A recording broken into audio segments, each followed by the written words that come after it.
Cette vidéo présente la captation d'une visite guidée de l'exposition Les Seychelles, voyage dans l'histoire des cartes 1482-1830, réalisée le 10 janvier 2025 aux Archives départementales de La Réunion. La visite est conduite par M. Richard Touboul, historien et commissaire de l'exposition, en présence d'un groupe d'enseignants du premier et du second degré de l'Académie de La Réunion. Centrée sur l'histoire des Seychelles, l'exposition retrace 5 siècles de production cartographique à travers une sélection de documents issus de grands fonds patrimoniaux.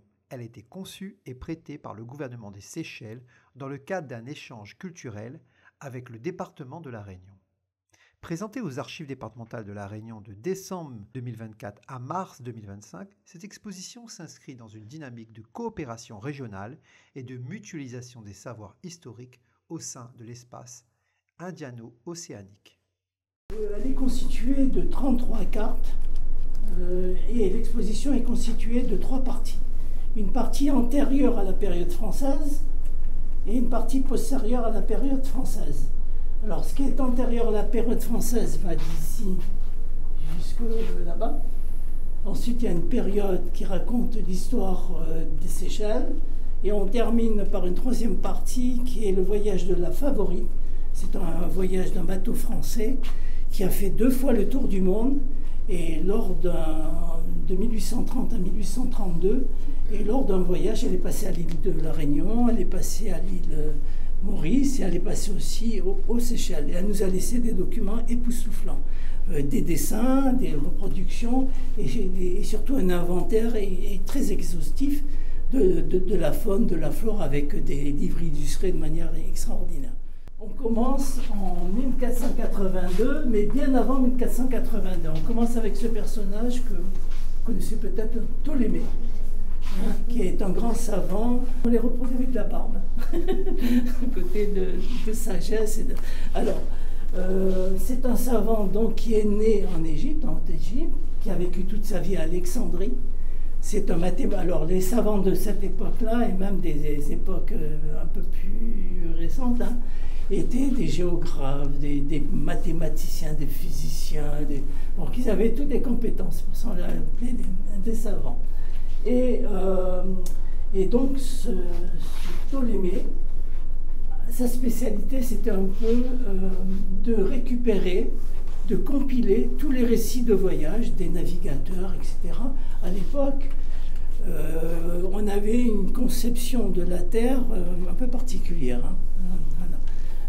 Donc on pensait à un certain moment qu'elle était plate. Donc voilà, on est vraiment dans une période antique.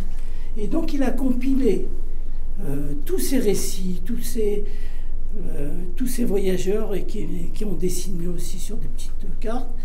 Il a rassemblé tout ça pour faire une œuvre magistrale qui s'est appelée la géographie. Alors il y a des gens qui m'ont demandé si le mot géographie venait de ce personnage. J'ai pas eu le temps de faire des recherches, mais son œuvre s'appelle bien la géographie de son temps. Vous voyez, et donc, qui va produire une œuvre colossale, magistrale. On va l'oublier pendant des siècles, comme c'est souvent le cas. On va l'oublier jusqu'au XIIe, XIIIe siècle. Et au XIVe siècle, il y a des gens qui ont repris toute l'œuvre de la géographie et à partir de cette œuvre, ont constitué le planisphère que vous avez là. C'est un planisphère donc de 1482 qui compile un peu toute l'œuvre de Ptolémée.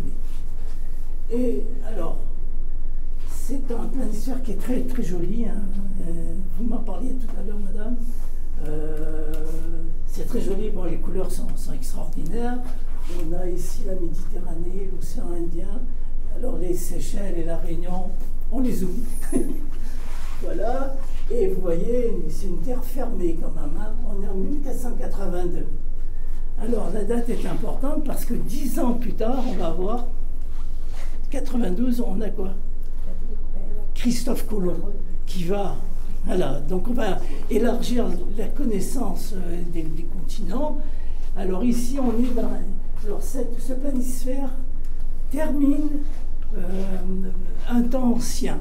Alors d'ici là-bas, c'est ce qu'on appelle des portulans. Alors les portulans, c'était des commandes des rois et du pape. Je suis allé visiter à Rome, chez le pape, ils ont des salles entières de portulans. Donc c'était à l'époque des commandes, et ceci se trouvait dans les châteaux, chez le pape, etc., tout simplement pour montrer la puissance du pays. Et quand on avait ça, parce que vous avez remarqué, il y a des petits drapeaux, hein, ça c'est portugais, espagnol, etc. Et quand ils recevaient des ambassadeurs, voilà, en visite dans leur pays, ils devaient passer par des séries comme ça. Vous voyez, ça montrait la puissance qu'on possède. Voilà, alors, c'est des œuvres d'art aussi, c'est vraiment des œuvres d'art. Voilà, alors on commence en 1502, vous voyez. Voilà, c'est une caricature un peu. Et on est ici, on a Madagascar. C'est un terrain de football, j'ai l'habitude de dire comme ça. Terrain de football avant la finale, je sais pas, de 1502. Hein? Voilà, c'est. Mais ça veut dire que bon. Et n'oubliez pas, on est à peu près une vingtaine d'années après. Hein. Donc, voilà, on a déjà une évolution. Hein, on a l'Afrique ici. À l'intérieur, c'est un peu désertique, ça veut dire qu'ils ne sont pas rentrés à l'intérieur. Et à l'époque, c'était des navigations côtières. Hein, parce qu'on avait peur d'aller très loin en mer. Tout simplement, n'oubliez jamais les monstres marins, la mythologie, les trucs comme ça. Hein, et ça habitait les navigateurs. Donc c'est pour ça que vous avez le long des indications où le bateau est passé, les explorateurs se passent. Alors on est en 1502. Et en 1502, ça évoque un peu le deuxième voyage de Vasco de Gama. Alors Vasco de Gama est un contemporain de Christophe Colomb. Christophe Colomb a fait son voyage en 1492 et Vasco de Gama a fait un voyage en 1498, son premier voyage. Et le deuxième voyage, c'est 1502-1503. Alors il partait du Portugal, il descendait l'Afrique pour aller toujours vers une même destination, l'Inde. Et l'Inde, pour quelle raison? Comment? Il y a les épices, la porcelaine venue de Chine, la soie aussi. Il y avait des routes de la soie terrestre aussi, maritimes, etc. Les épices naturellement. Hein, tout. Alors, ils allaient faire leur marché là-bas. C'est une sorte de samaritaine ou de magasin du printemps en Inde. Donc on partait chargé de produits aussi, et on allait là-bas, et il y avait des échanges, d'accord? Donc, en 1519, et voilà Madagascar, ce qui est devenu Madagascar. C'est-à-dire, très rapide. Cette carte, elle est très importante. Elle est de 1519, et elle évoque le deuxième voyage de Vasco de Gama en océan Indien. Donc il est parti en 1502 et 1503. Donc elle évoque ce voyage, et comme on le sait, ici on a l'Équateur.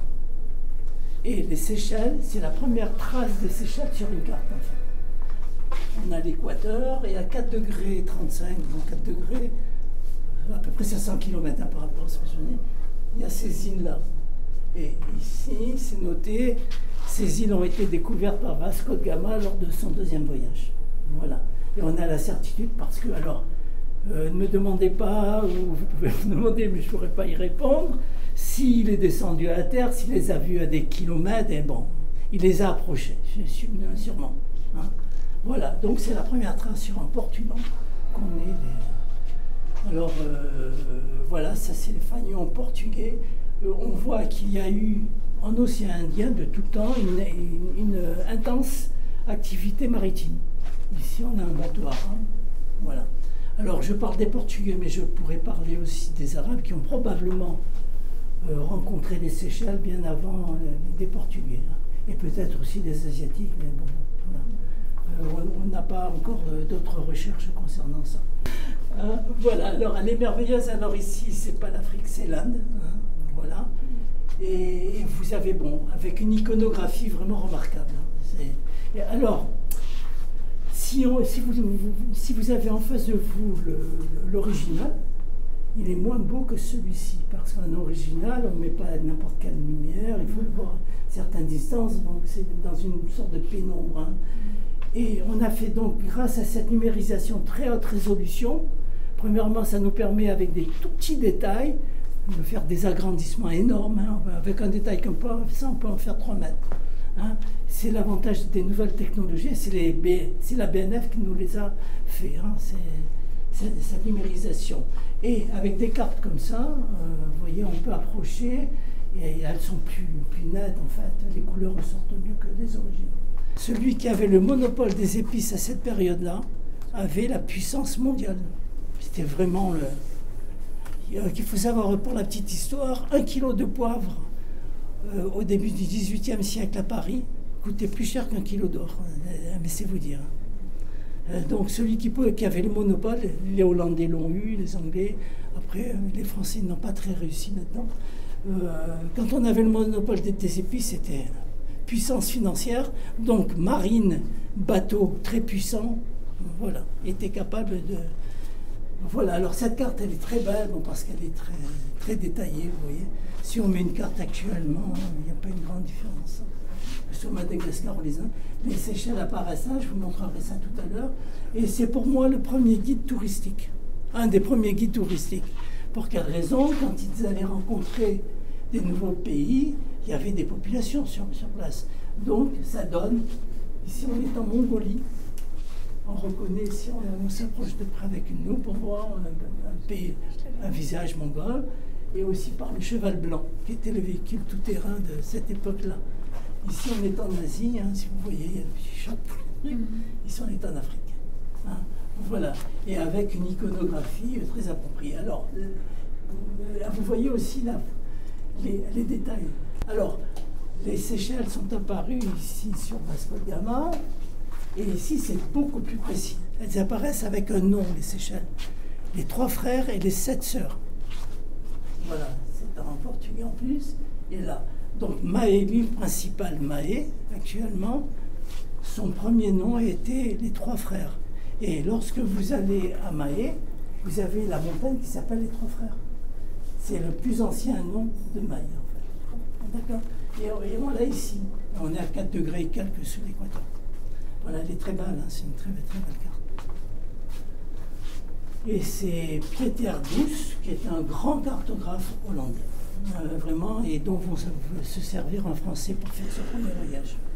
Voilà, alors tout ça, vous voyez la beauté, ce sont des œuvres d'art, et qui ne partaient pas avec des cartes comme ça, les navigateurs, naturellement. Hein, voilà, alors, quand ils recevaient, donc, je le disais tout à l'heure, les ambassadeurs, on montrait ça, vous voyez la puissance et tout. Voilà, ensuite, on passe du 16e et toujours au 16e. On a cette drôle de carte.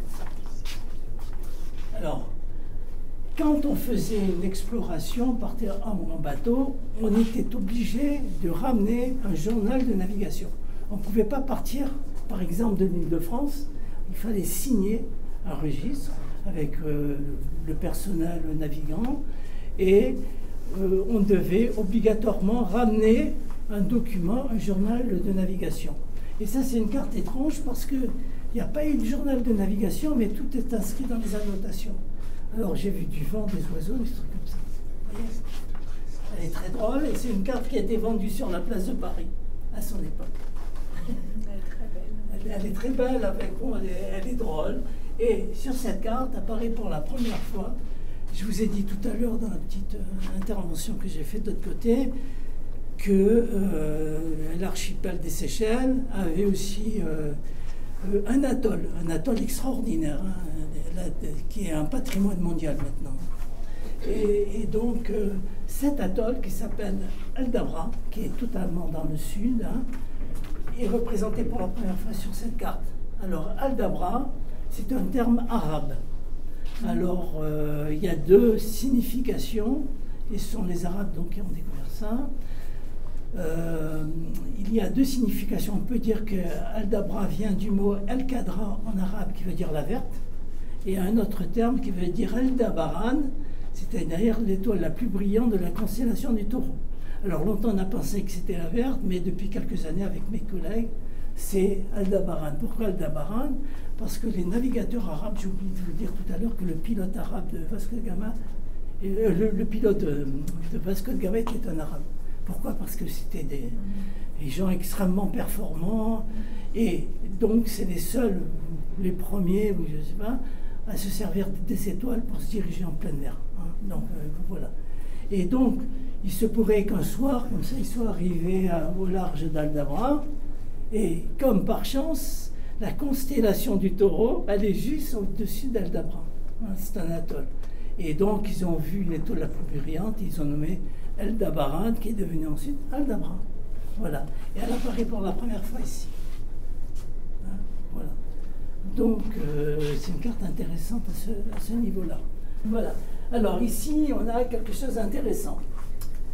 On a une représentation des 3 pays dont la marine était, dont les bateaux étaient importants. On a ici 3 représentations de Madagascar, une bleue, une jaune et une verte, je crois, qui représentent, alors, ça représente le parcours anglais, le parcours hollandais et le parcours français, hein, avec des différences naturellement de trajectoire de route maritime.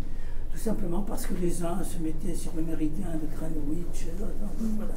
Donc on a une petite différence. Et on a donc français, alors, je ne sais jamais, la carte jaune c'est hollandaise, la jaune. Carte rouge française. La carte verte c'est l'anglaise, et celle du centre ça doit être la française. Voilà, d'accord? On est en 1739.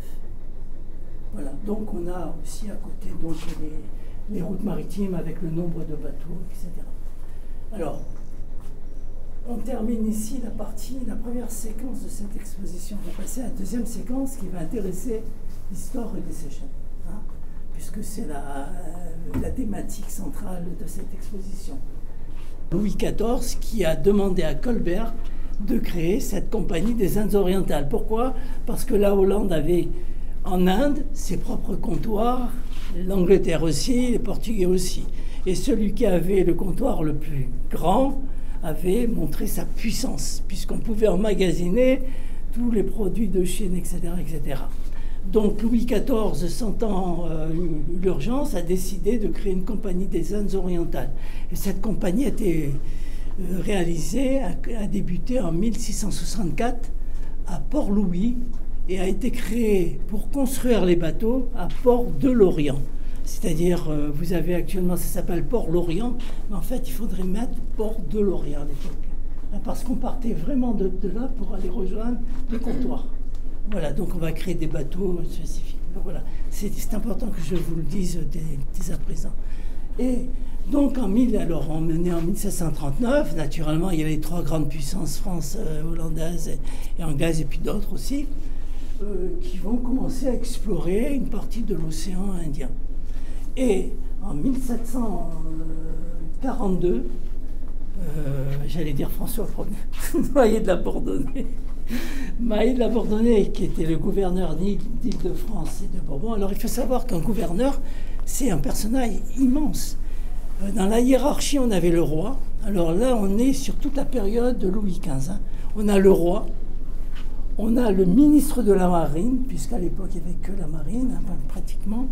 On a le ministre des Finances, c'est lui qui... Et on a le gouverneur d'Île-de-France. C'est-à-dire qu'à un certain moment, Maillet de la Bourdonnais commandait l'ensemble de ça, à une certaine période. Et il a été de 1735 à 1746. Ensuite, il a mal fini sa vie à la Bastille. Voilà, alors en 1740, 1742, voyant l'activité des concurrents, il se dit on va explorer nous aussi des îles, mais à des fins, avec une stratégie. Hein. Avoir une notion de temps, 1742, je vais en parler tout à l'heure, pour faire un voyage d'Île-de-France à Mahé, et de revenir, aller-retour, c'est 6 mois et 20 jours. C'est prendre de l'eau. Alors, il y a le ravitaillement, il y a d'autre part, on n'avait pas encore les courants, les cartes hydrographiques, etc. On devait traverser des zones dangereuses de l'océan Indien. On était attaqué par les pirates, il ne faut pas oublier ça. On était attaqué par les flottes ennemies, l'Angleterre, des trucs comme ça. Donc, si on devait aller d'Île-de-France en Inde, les bateaux arrivaient complètement... voilà, donc... aller d'Île-de-France en Inde, c'est à peu près entre 12 et 16 mois aller, donc c'est presque 2-3 ans aller-retour. Vous voyez un peu, donc les bateaux devaient être réparés. Donc la stratégie de Maël Bourdin, c'est pour ça qu'il s'est intéressé aux Seychelles, aux Trois Frères, c'est de permettre aux bateaux d'arriver aux Seychelles, de remplir l'eau. La nourriture, les bateaux étaient chargés de nourriture, mais l'eau, c'est vital. Hein. Et donc, les navigateurs de cette époque ne s'arrêtaient pas sur les îles madréporiques, parce qu'il n'y a pas d'eau douce, il n'y a pas de rivière, hein, la rivière vient de la montagne. Ils s'arrêtaient obligatoirement sur des zones granitiques, sur des montagnes, où là on était sûr, mais d'avoir de l'eau douce. Hein. Et vous trouverez dans tous les documents de l'époque, si vous avez les documents originaux, faire de l'eau, si vous trouvez un document avec faire de l'eau, ça veut dire je vais chercher de l'eau douce. Voilà. Alors, donc c'est vraiment très important. Hein. Donc ça a été une stratégie militaire, économique, etc. Hein, parce que si les Seychelles avaient été là, ça n'aurait intéressé personne. Okay. Donc, cette carte-là, elle date de 1740 et c'est probablement M.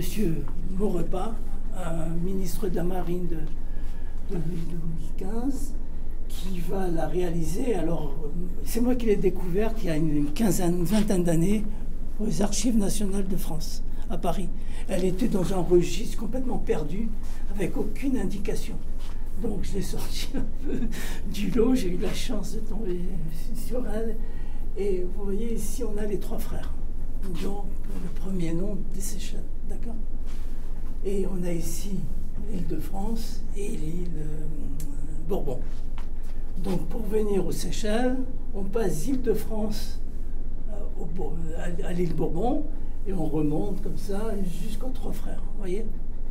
Tout ceci en 1742, aller-retour, c'est 6 mois et 20 jours, d'accord?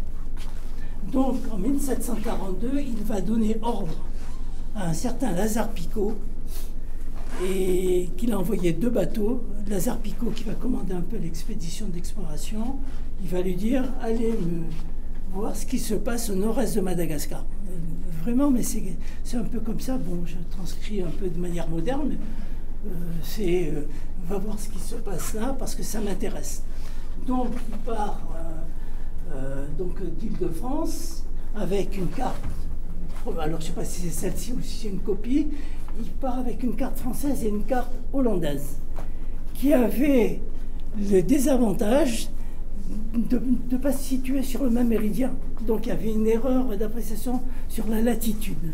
Il est parti avec 2 cartes, une carte française et une carte hollandaise. Bizarre. Donc, il arrive forcément ici, après 3 mois et 10 jours. Donc, on a son journal de navigation.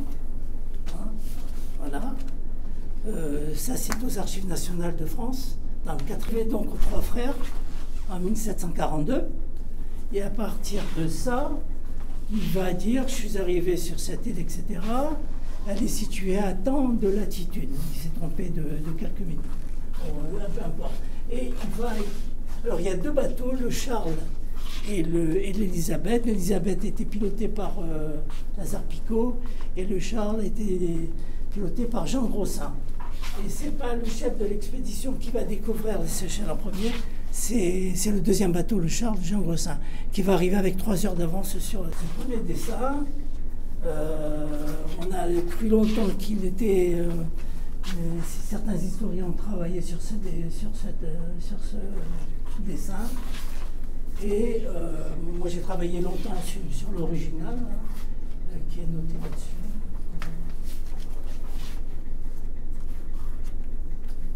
Vous voyez?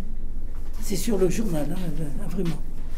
Et à partir de ce truc, j'ai déterminé exactement en 2008, j'ai fait une conférence aux Seychelles pour situer exactement le point de mouillage du bateau. Il n'était pas là où on croyait. Bon, voilà. Donc on va changer. Donc les niveaux scolaires ont été changés depuis avec cette indication. Voilà. Donc, et il va changer le nom des Trois Frères pour en faire l'île d'Abondance. Pour quelle raison? Parce qu'il est arrivé aux Trois Frères où il y avait de l'eau en abondance, d'eau douce, des crocodiles, des poissons, des trucs. Il ne faut pas s'imaginer un paradis, hein. C'était un enfer à cette période-là, les Seychelles. Un enfer. Hein.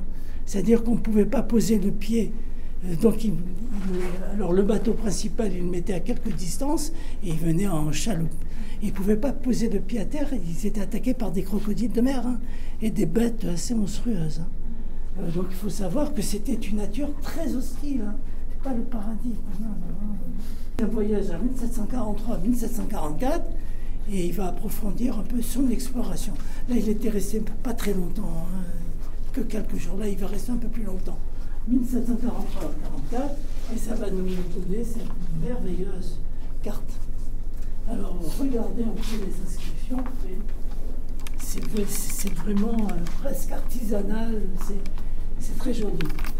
Il va changer le nom de Île d'Abondance en Mahé par rapport à Mahé de l'Abandonné. Hein? Alors, j'ai oublié de dire dans tout ce que j'ai fait ici, j'ai oublié de dire comment on nommait les îles. Il y a différentes façons de nommer les îles. D'abord, les grands personnages historiques. Mahé de l'Abandonné, Praslin, etc. Ensuite, les noms de bateaux. La digue, Curieuse. Voilà. Et Cerf aussi. Et on a aussi le nom un peu religieux, Sainte-Thérèse.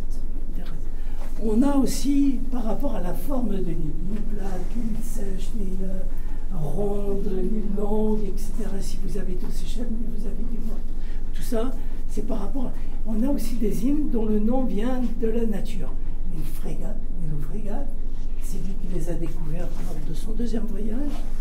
Alors il met bien l'île aux frégates, donc c'est les frégates, l'île aux vaches marines, l'île aux chauves-souris, l'île souris, etc. Vous voyez? Et on donne aussi des noms par rapport à son épouse qui est morte, donc on va le voir là. Voilà, donc on donne toujours un nom avec une connotation soit de nature, soit historique, etc. Mahé d'Abandonné, et si on a l'île de Palme, vous qui avez été visité, c'est Praslin. Alors Palme, pourquoi? C'est magnifique les palmiers. Alors c'est les cocotiers de mer. Oui. Alors j'aime pas trop ce terme, les cocotiers de mer. Et le cocotier de mer, c'est un arbre incroyable. Il y a un arbre mâle, un arbre femelle, on en parlera un peu plus loin. Voilà. Alors il faut savoir qu'à cette époque, l'île Praslin, il n'y avait pas la vallée de mai, et toute l'île était la vallée de mai en fait. Et il y avait des cocotiers de mer jusqu'au bord de l'île. Il va se passer une période de 12 ans où on ne va plus entendre parler des Seychelles. Oublié. Un peu comme Ptolémée là-bas. Ça ne durait que 12 ans en fait. Voilà. Et alors j'ai symbolisé cette interruption dans le temps de 12 ans par monsieur Dapré de Mennevillette. Vous connaissez le nom peut-être?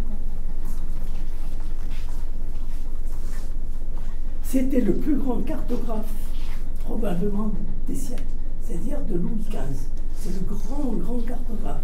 Alors il avait toute une équipe, un atelier destiné au roi.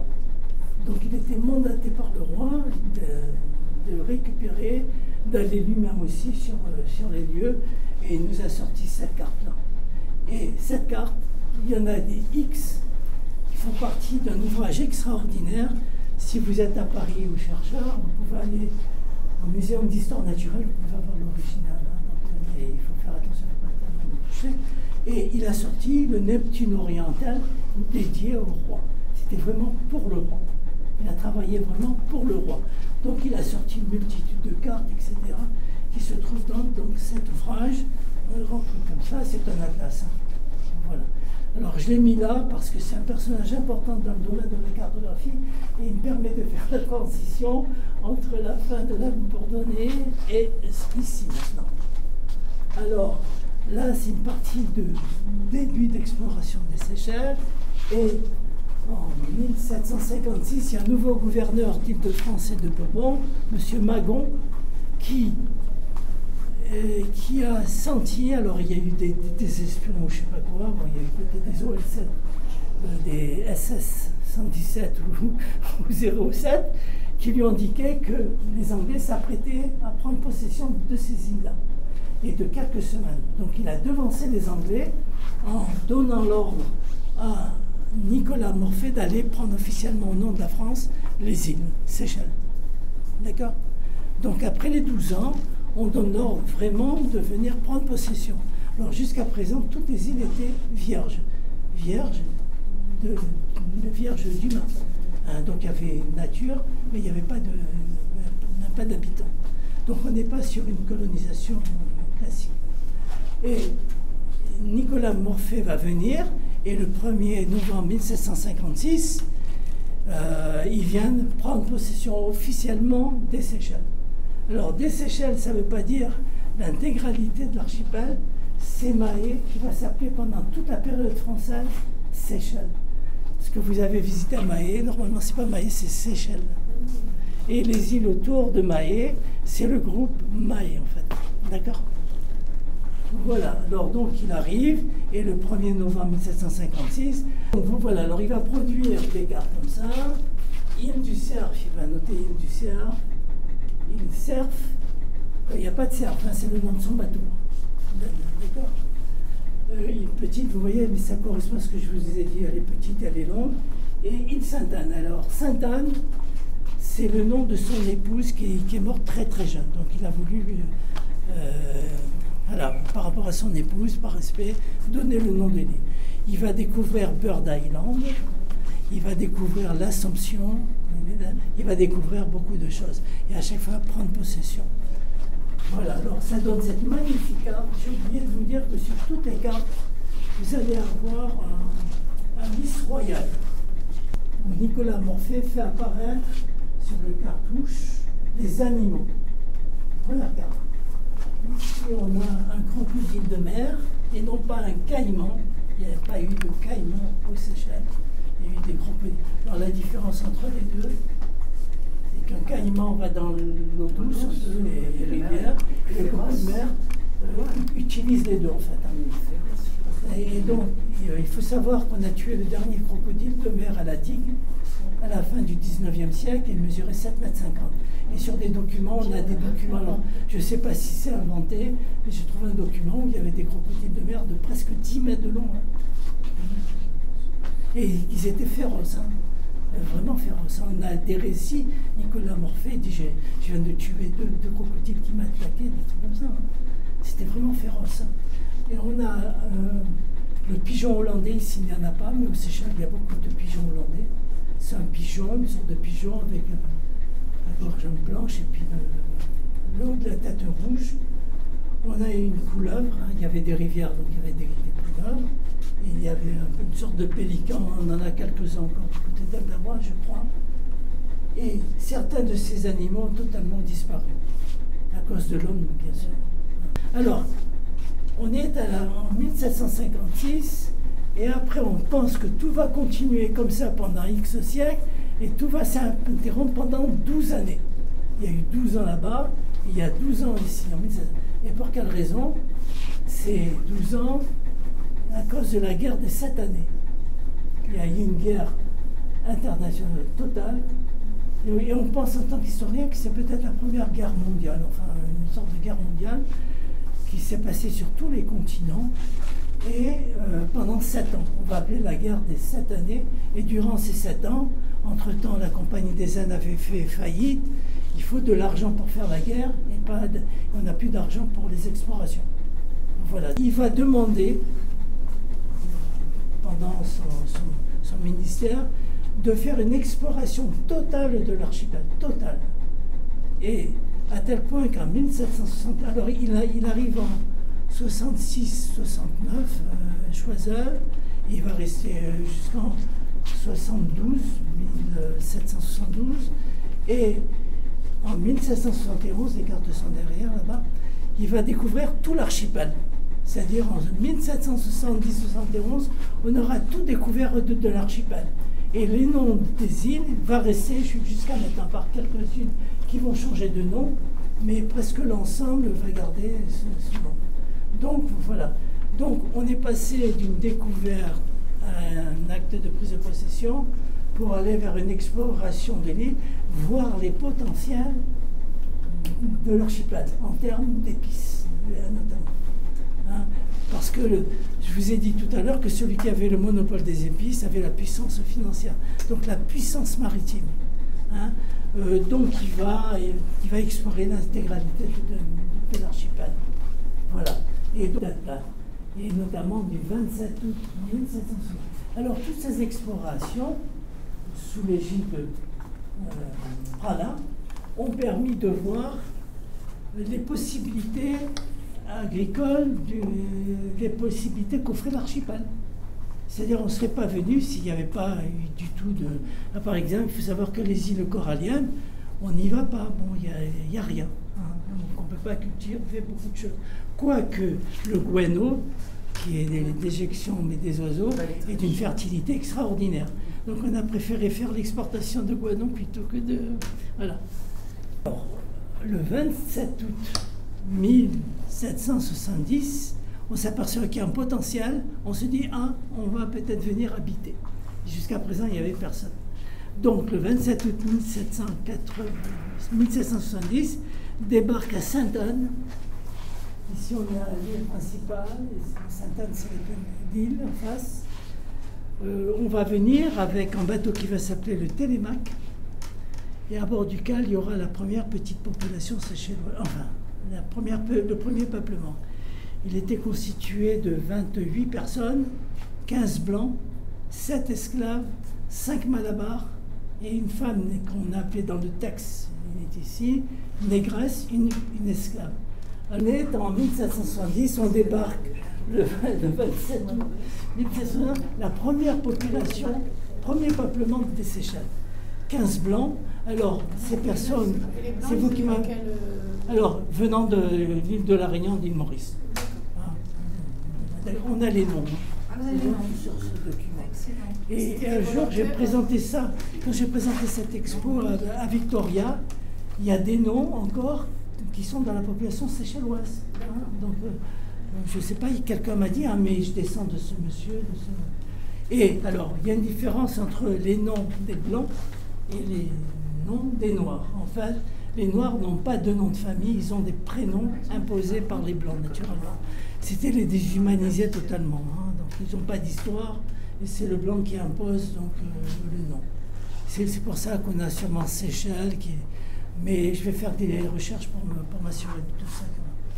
Voilà, donc, ils vont descendre du bateau et il faut nourrir bien la petite population. C'est des îles vierges, hein. Ils sont sur des îles vierges. Donc ils vont produire pour alimenter le petit peuplement. Dans de cette première expérience à Sainte-Anne, puisque ça a bien réussi là, pourquoi ça ne va pas bien réussir sur la grande île? On va venir, non pas avec 13 esclaves, mais on va venir avec 60 esclaves. Voilà, donc un fort contingent. Donc, Desroches donne. Alors, on est sous le gouvernement, sous le gouverneur Desroches et Pierre Poivre. Et alors, Pierre Poivre, je vous dirai après ce que j'en pense. Donc, on se dit, puisque ça a réussi, on va faire les choses encore un peu plus grandes. Voilà. Et on va installer donc un autre lieu ici, un deuxième lieu de ce peuplement. Il va se passer que autant on peut produire pour quelques personnes de la nourriture, autant quand on vient à un groupe, on ne peut pas, alors que les Seychelles est une terre un peu pas très fertile, très compliquée. Donc ça va être un désastre, ce deuxième petit établissement. Alors lorsqu'on parle d'établissement, ce n'est pas l'établissement du roi qui est derrière, c'est des exploitations agricoles. Vraiment, on vient, on cultive ces produits, et ça va être un désastre du côté Mahé, du côté de l'île principale Seychelles. Et ils vont entrer, donc il y aura deux petites populations françaises qui vont entrer en conflit avec des menaces de mort de part et d'autre. La jalousie, voilà. Donc la concurrence, la jalousie. Tout ça va remonter au roi, à Louis XV, qui ne supportait pas que des populations françaises puissent en venir à se menacer de mort. Donc, il va donner l'ordre à La Pérouse. Vous connaissez La Pérouse, c'est le grand navigateur. Il va donner ordre à La Pérouse de venir voir ce qui se passe. Donc, en 1773, Il va arriver sur un bateau qu'on appelle la Sanne. Le bateau s'appelle la Sanne. Il va arriver en mai ou en juin 1773, voir ce qui s'y passe. Donc il va réunir les deux petites populations, il va aller sur l'une, il va aller sur l'autre, et il va faire un rapport. Il va écrire. Et ce document, vous l'avez au département des manuscrits de la BNF, à Paris, rue de Richelieu. Moi, je l'ai eu entre les mains. Et c'est de sa propre écriture, vraiment, c'est de son écriture. Il donne tous les détails. Alors, ce document est intéressant parce qu'il donne l'état de la population, la description de la population. Il dit tête pleine, tête habillée, voilà. Donc, on a un arrêt sur image de la population à cette époque aux Seychelles, avec plein de détails qui sont vraiment extraordinaires. Donc on peut reconstituer donc la société, la petite société à l'époque. Il n'y avait pas beaucoup de personnes, mais bon.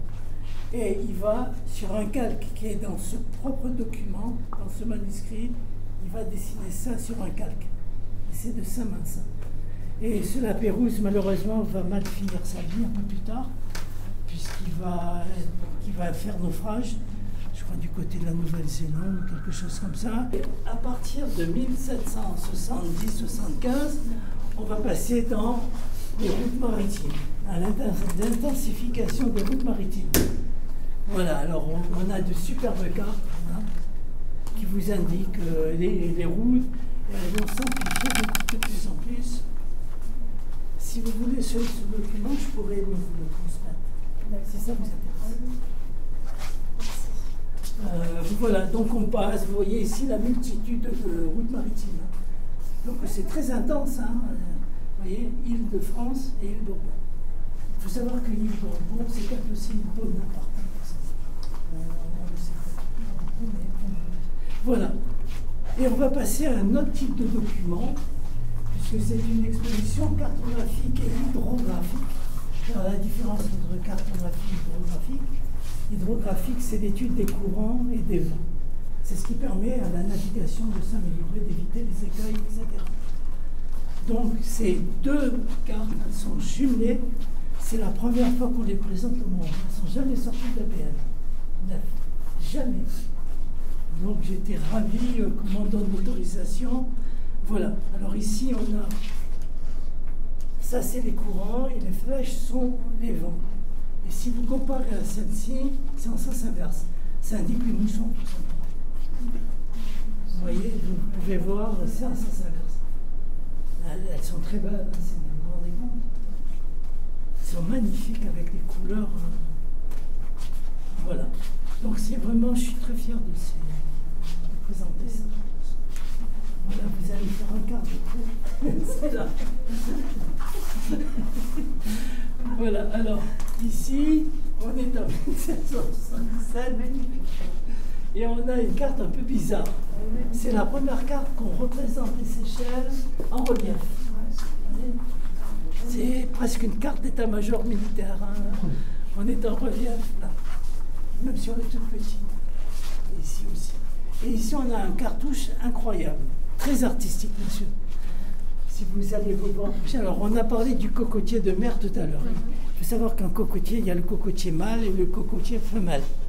Si vous avez été voir à la vallée de Mai, le cocotier de mâle a un long phallus avec des petites fleurs oranges, très parfumées. Et les lézards et les limaces vont sur la partie mâle, sur le phallus, sur les fleurs, et ensuite vont sur l'arbre femelle et fécondent. Et on a sur l'arbre femelle donc ces fameuses noix cocotiers de mer, et ça demande à peu près 7 à 8 ans pour faire une noix. Donc c'est très long. Et on a trouvé une noix qui pesait 27 kilos. Alors vous recevez ça sur... Bon, il y a toujours de l'Is royal. Je vous ferai... Alors sur cette cartouche, sur le même arbre qui semble être un bananier, comme ça, on a mis à la fois le mâle et la femelle du cocotier de mer. Et ici on a le crocodile de mer, des représentations. Elle est très originale, j'ai voulu la mettre. Alors ensuite, on parlé d'établissements tout à l'heure qui sont des exploitations où, pour avoir une autorisation, il faudra passer, l'armée sera là, voilà, et on va retrouver une certaine stabilité politique et économique. D'accord ? C'est le début des Seychelles, vraiment. Et là, sur cette carte, vous avez l'établissement du roi qui est à la présidence de la République, qui était à la présidence. Vous avez les structures administratives, la maison du chirurgien, du commandant, etc. Et vous avez ici les emplacements des maisons. D'accord ? Voilà. Et c'est pareil que les deux là. C'est Rochon, on est sur l'époque révolutionnaire, parce qu'il a été aussi dans l'époque révolutionnaire. On a les courants et les vents. Donc il indique là-dessus. D'accord ? Voilà.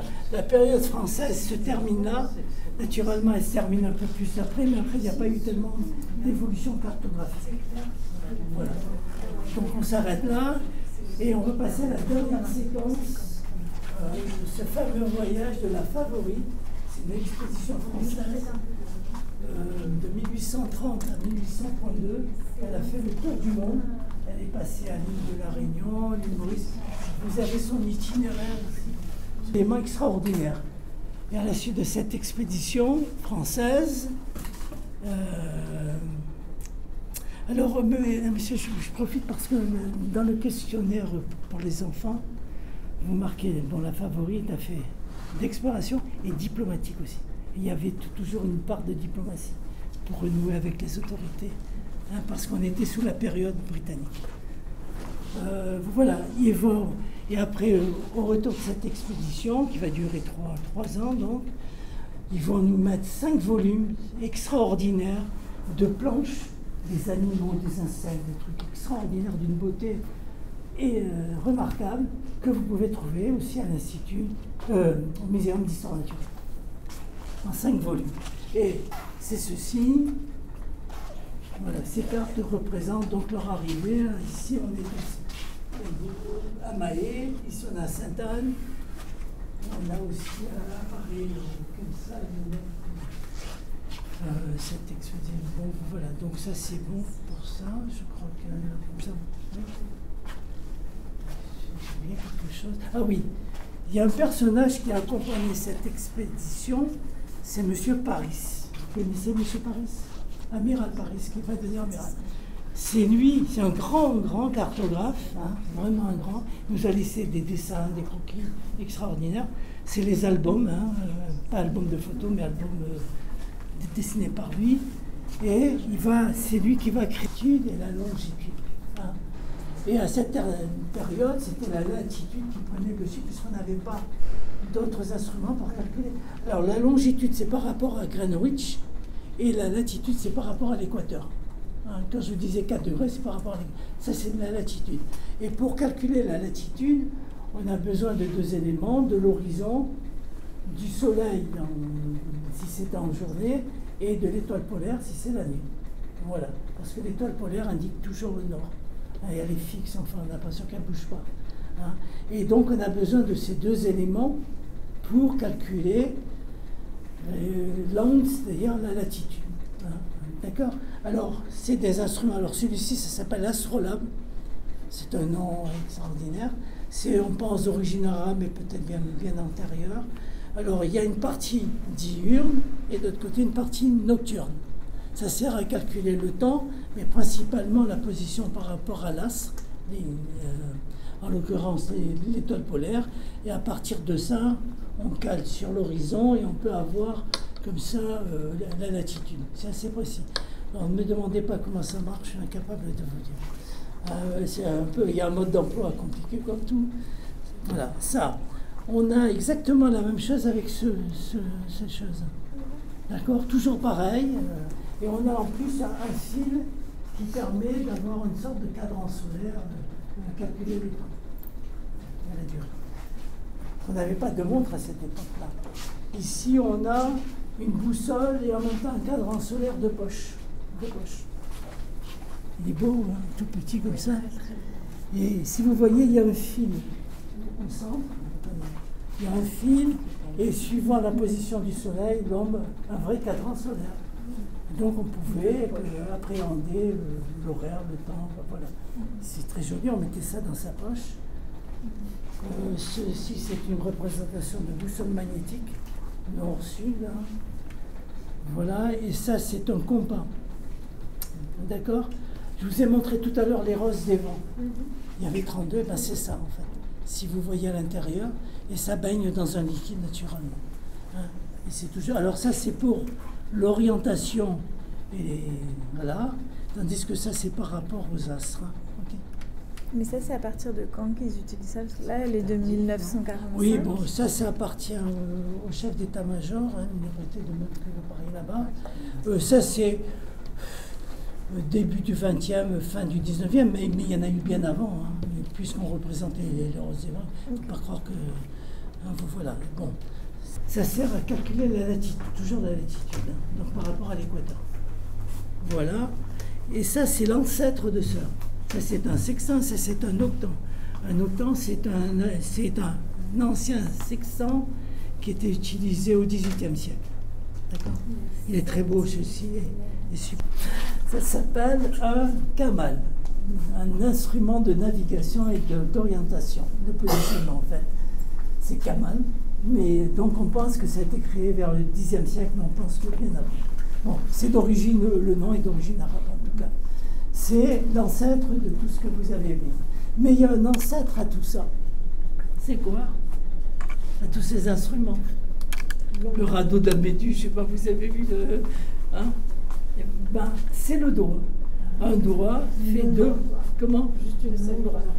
Non, un doigt fait 2,5 cm à peu près. Un doigt bien formé avec une bonne génétique. C'est 2,5 cm de largeur. Et quand on met le doigt comme ça à l'horizon, donc on met ça sous l'horizon, et ça peut-être un doigt, c'est équivalent à peu près à 1,4 degrés. Donc pratiquement, on a un outil que nous a fourni la nature, son doigt. On met ça, les Seychelles sont à 4 degrés et quelques, donc c'est 3 doigts, vous voyez. Donc si on est sur un radeau de la Méditerranée, un naufrage, je ne sais pas quoi, reste les doigts. Et on met ça, on tend la main comme ça, vous voyez le doigt à l'horizon, ça va avec l'horizon, et ça va avec un astre, le soleil. Le soir, c'est un peu plus difficile quand même de repérer les doigts. Et donc, après ça, vient ça, qu'on appelle le kamal. C'est exactement la même fonction. Vous voyez ça? Ça fait 5,1 cm. Et ça fait 2,5 cm, c'est-à-dire l'épaisseur d'un doigt, en fait. Et il y a une corde qui part du centre et qui peut être un peu longue. Et sur cette corde, il y a des nœuds. Voilà. Alors on positionne toujours pareil, hein, par rapport à l'horizon et un as. Soleil dans la journée, ou... oui, madame. Oui, vous vouliez... Alors on met ça dans la bouche, quand on n'a pas de forêt, c'est mieux. On met ça dans la bouche, vous voyez, on fait correspondre à... Voilà. Si ça ne va pas dans ce sens, on met dans ce sens-là. Et si c'est trop petit parce que les as sont trop hauts, il y a le modèle géant. D'accord? On met ça là-dedans, on met ça sur la bouche, et on va faire coïncider donc l'horizon. Et le nombre de nœuds va vous indiquer le nombre de degrés. C'est assez précis, ça. D'accord? Voilà, c'est simple. Ayez toujours avec vous, quand vous prenez un avion ou un bateau de croisière, un bout de bois. Hein. On ne sait jamais. Voilà, alors, j'en ai pas trouvé à Paris, en France, ça n'existe plus. Peut-être si j'en ai vu un dans un musée des arts, le conservatoire des arts et métiers, mais bon. Donc, j'en ai pas trouvé, il a bien fallu le fabriquer. Et c'est moi qui l'ai fabriqué.